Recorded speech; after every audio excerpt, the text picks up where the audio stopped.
অপরাধ উচ্চ ন্যায়ালয়ে কংগ্রেসের অন্যতম শীর্ষ নেতা রাহুল গান্ধীর বিরুদ্ধে নিম্ন আদালতের রায়ক বাহাল রাখি যে রায় দিলে তার প্রতি অসম প্রদেশ কংগ্রেস কমিটিয়ে তীব্র ক্ষোভ প্রকাশ করেছে। আজি গুৱাহাটী ৰাজ্যিক ভৱন প্ৰাংগণত দলৰ বিভিন্ন পৰ্যায়ৰ নেতা আৰু কৰ্মীয়ে ধৰ্ণা প্ৰদৰ্শন কৰি গুজৰাটৰ উচ্চ ন্যায়ালয়ৰ ৰায়ত অসন্তুষ্টি প্ৰকাশ কৰি প্ৰতিবাদ সাব্যস্ত কৰে।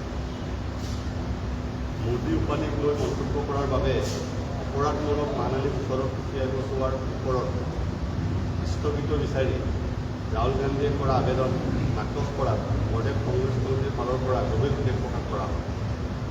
আনহাতে বিজেপিয়ে দেশত অৰাজকতা, স্বৈৰতন্ত্ৰ, ৰাজনৈতিক আধিপত্য বিস্তাৰৰ বাবে কৰা অপপ্ৰয়াসক সদায় কংগ্ৰেছে বিৰোধ কৰি যাবলৈ বদ্ধপৰিকৰ। ন্যায়ালয়ৰ ওপৰত আমাৰ সম্পূৰ্ণ আস্থা আছে আৰু আমি আশা কৰোঁ যে উচ্চতম ন্যায়ালয়ে গোটেই গোচৰটো পুনৰীক্ষণ কৰি কংগ্ৰেছ নেতা ৰাহুল গান্ধীৰ বাবে ন্যায়ৰ পথ প্ৰশস্ত কৰিব।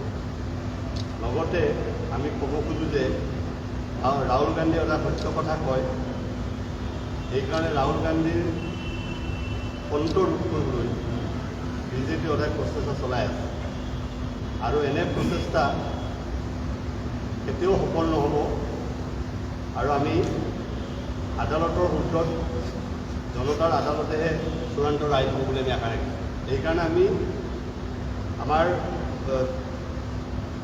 সুপ্ৰিম কোৰ্টত ৰাহুল গান্ধীয়ে আবেদন জনাব আৰু আমি ৰাইজৰ মাজলৈ আমি এই বিষয়টোলৈ ৰাইজৰ মাজলৈ আমি সোমাই যাম আৰু ৰাইজৰ পৰাও আমি ৰায় বিচাৰিম।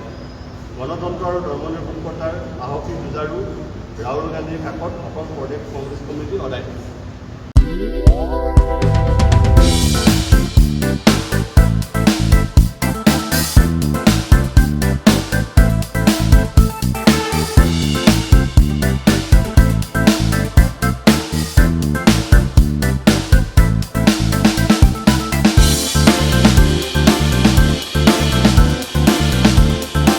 Join USTM.